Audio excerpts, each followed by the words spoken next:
got one right here. It's gonna be a good find if it's whole. Oh yeah. Ah, it's missing the top.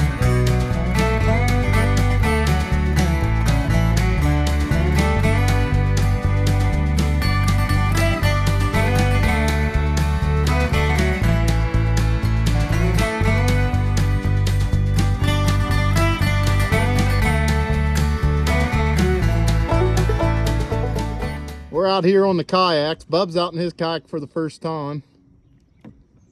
We're going to go across here to one of our spots and see if we can't find us anything good. We're going to keep an eye on him here. He's doing pretty good. That fine piece of flint out of the water. We're going to do some digging. I don't know how long we're going to be able to stay. I just had the phone squawk at me for a warning for Parkersburg. We're a good 30 miles south, but I can hear a tiny bit of thunder. Bub found another good piece there. We're hitting some big chunks of flint there, some debitage. We'll keep looking. We're moving in haste because the storm is coming our way. And I told Douglas to dump a sift I had because I didn't see anything in it. And Douglas flipped it, and Douglas, pull out. You're the one that found it. Pull it out there. That's the first one you did. Yep. The tip's breaking a little. Open your hand, I want to see it. There you go. We're heading back to the other side. That thunder's, I can hear it just about everywhere around us now. We made it over. It's just now sprinkling. The storm's rolling through. I'm trying to wait it out. It's a really small storm and see if we can head back over. I heard buzzing. I couldn't figure out what it was. There's bees everywhere on the ground here. 1, 2, 3, 4, 5, 6, 7, 8, 9, 10. There's at least a dozen of them. I don't know what they like in that moist rock and mud there, but it's bringing them in.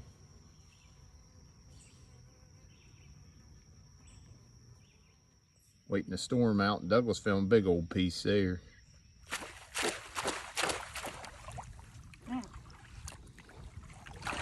Jeez, they're gonna start. Pour up there and see if he got you anything.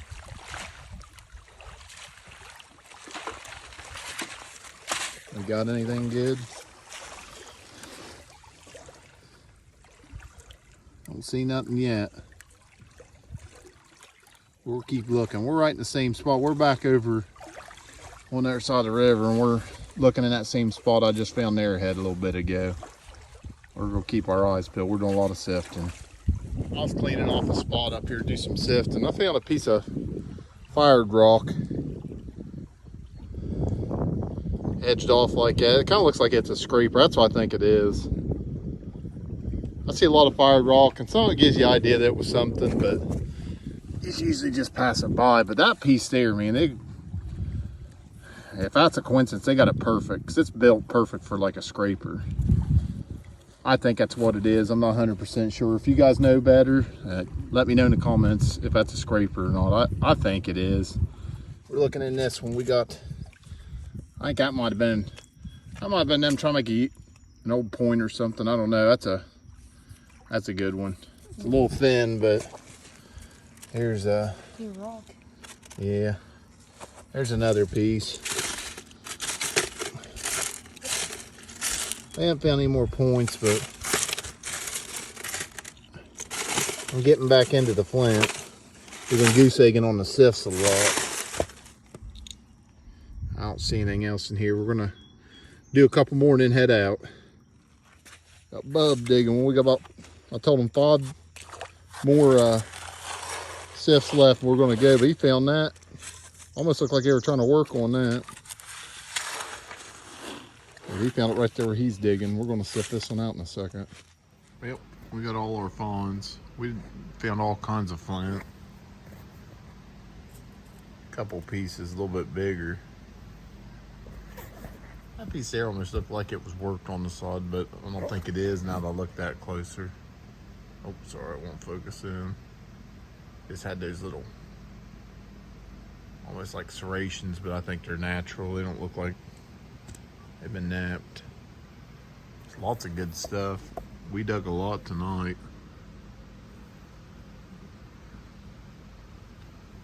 All going in the flint jar. I'm collecting all that flint. I'm gonna make a mosaic one of these days.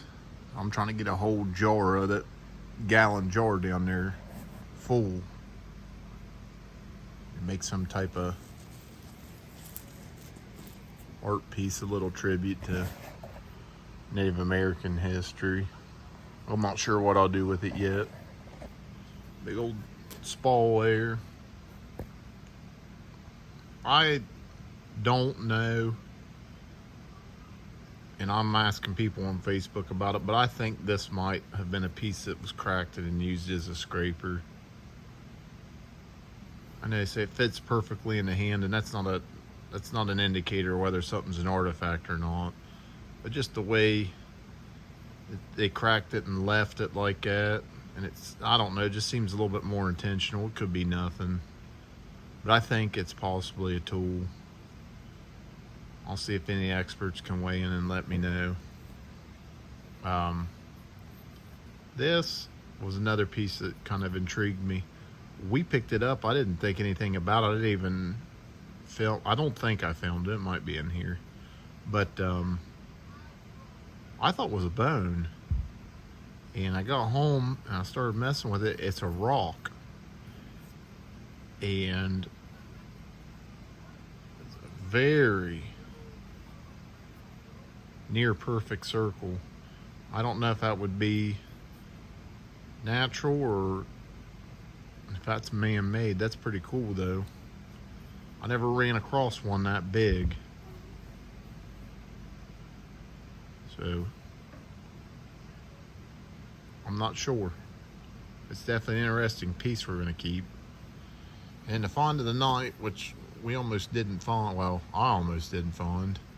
Douglas saw it as I was dumping out some gravel in the sifter. We got that point there. That saved the evening. So I'm gonna break out the overstreet and figure out what kind it is. I'm still not well versed in the different names and what periods they come from. We're learning as we go.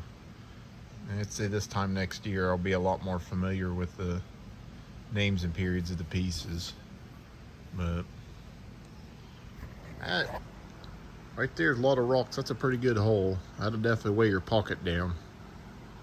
So that's what we got, and I thank everybody for watching. I went ahead and splurged and I got me a GoPro 9. Last week when we were down at the river, I almost lost my phone. Water's really muddy and I dropped it. The phone's waterproof. It does well in the water, but I dropped it in a real muddy spot and had a hard time recovering it.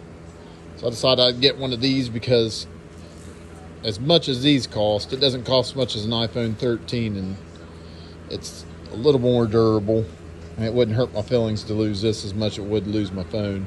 So that's my new tool that I'll be documenting videos with. I just wanted to share that with you. And the other day, I was able to go up into Ohio around the Stockport, Beverly area, and I documented a mound and a couple other historical places, and I'm going to share it with you now.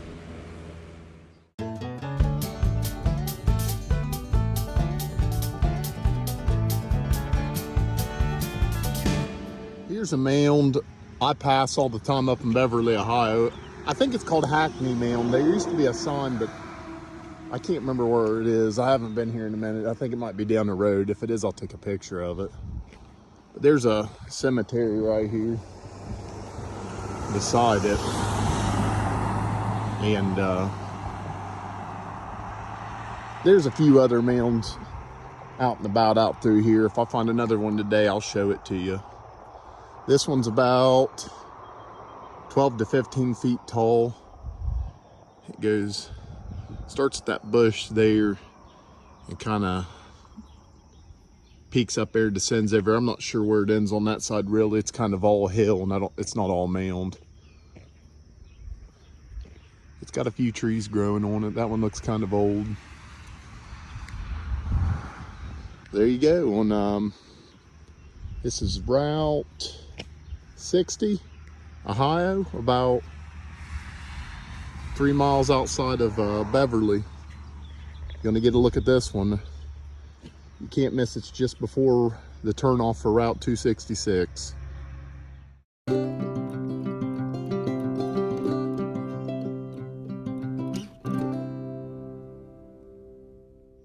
We're at another little side here. My friend Kevin, I used to work at Presso with, told me about. I actually been by here a few times, so I didn't know what it was. We're at Big Bottom State Memorial. Welcome to Big Bottom. Look and explore. Take photographs. I'll let you read the rest of that on your own. You can pause it and read it. I'll give you just enough time for a still. There is a memorial marker over here. We'll read it. It says, Big Bottom Massacre. Following the American Revolution, the new federal government, in need of operating funds, sold millions of acres of western lands to land companies. One such company, the Ohio Company of Associates, brought settlement to Marietta in 1788. 2 years later, despite warnings of Native American hostility, an association of 36 company members moved north from Marietta to settle Big Bottom, a large area of level land on the east side of the Muskingum River. The settlers were acquainted with Native American warfare, but even so, built an unprotected outpost. They did not complete the blockhouse, put pickets around it, or post a sentry. On January 2nd, 1791, a war party of 25 Delaware, also known as Lenape, and Wyandotte Indians from the north attacked the unsuspecting settlers, killing 9 men, 1 woman, and 2 children. War raged throughout the Ohio country until August 1794, when the tribes were defeated at the Battle of Fallen Timbers. And we'll go down in here and take a little look real quick. Alrighty, we're down here taking a look. It's just a nice mowed bottom with a lot of old trees. There's a really old water pump. Picnic areas. Restroom facilities, a riverfront down there. We're gonna go over here and see what this is, some type of memorial over here. That's a pretty simple place, just a park set up in memoriam of that event. Sure what those stones are. They got holes in them. Kind of look like millstones, but I don't think they are. And this says, erected by Obadiah Brokaw, 1905. Escaped Asa Bullard, Eleazar Bullard of Philip Stacy. I don't think there's anything around. Nope. There it is, killed. John Stacy, Zebulon Throop, Ezra Putnam, John Camp, Jonathan Farewell. Site of Big Bottom Massacre, winter of 1790. And I can't really read that one too well. There's some more names on it. It says killed at the top. I'll let you try to take a look at it. I can't really read any of them. But that's a little memorial for those that died here and then the few that escaped. I got a couple pictures of it from the road, but here's Stockport Mill. There's one of those locks and dams. Like a little hotel here. It's a pretty nice place. I'll post some pictures of it. It's not really a good place for me to get off the road right here and get a picture of it. But it's a pretty nice looking place just to come and see if you're in the area. I know a few people stayed here and they've enjoyed it, so it's a beautiful little sight to see.